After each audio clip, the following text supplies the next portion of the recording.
or Pete and I are 12 to 3. Bob is 8 to 11. Okay. So, but it's great. The music's great. I've had the honor of having many other performers on, but you're here, and that's what makes it special. Yeah, thank you. So, growing up, what did you listen to? What inspired you to pick up the fiddle and music around you growing up? Well, I did grow up with a lot of music. My dad plays guitar and sang a lot of folk songs, literally Kumbaya, and we used to have sing-alongs and things. And I started playing the violin, so I've always loved folk music of all kinds, Peter, Paul, and Mary, and I grew up with a lot of that, Josh White, and all kinds of Odetta, like a lot of old music, Bob Dylan. And I always loved the fiddle. And when I was in 5th grade, my sister switched instruments, so there was a violin. So I started playing the violin, and I loved the instrument, but I did not like playing classical music. And I always wanted to play the notes that weren't on the page. And when I was 15, I heard John Lee Hooker, and it was the first blues I ever heard, and that's what I wanted to.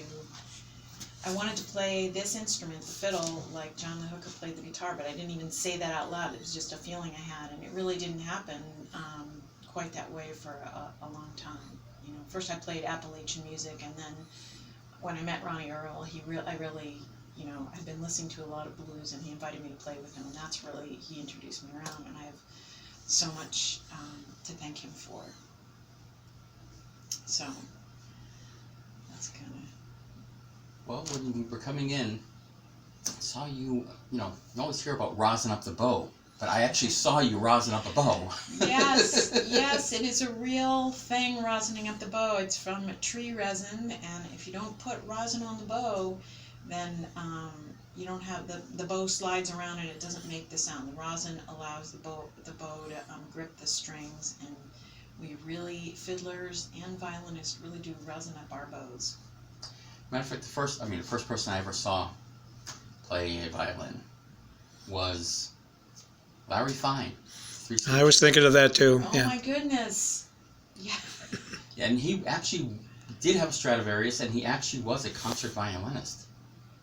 I did not know that. Yes, he was. Okay, that's and, cool. Talk about, Wow. It was just to see that, and it's like, music has so much to do with growing up. Yeah. And especially growing up, beginning of television, the beginning of rock and roll, with the blues being in there, seeing it and hearing it.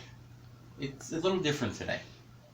It is different because YouTube, just the way that the internet and all that stuff is. I mean, when I was a kid, it was records and cassette tapes, and we savor. I think people still savor the music, even though it's more accessible. But it is what you hear when you grow up is definitely has a big influence on you. My mother always wanted me to be a klezmer player, but she loved me anyway. As a matter of fact, earlier Bob was playing these funny discs about 12 inches round. Yeah, some of the old vinyl. Old vinyl. And we all had those. We had the 45s or 8 tracks. And right. Yeah. It's just so different. That's why it's so much more impressive to have somebody in studio to play. Well, thank you.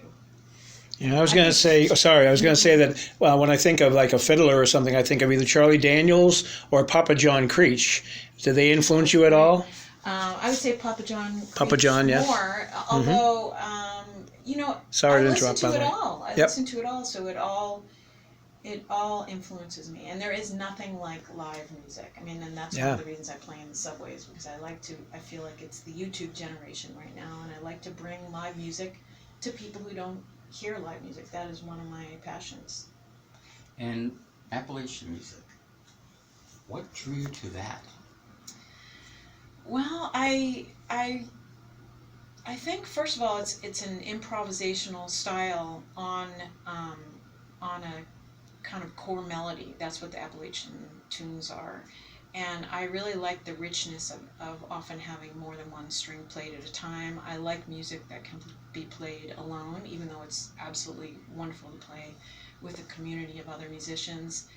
And I just like the feeling behind the music, and I think there is a big relationship between the Appalachian music and the blues. I mean, it's all roots music. And so, because I didn't have anyone to play the blues with, it's just kind of how I got started. And everyone always said I had a bluesy style of Appalachian, playing. So they are intertwined, those two styles of music. Well, because it's American music, which became world Yes. music.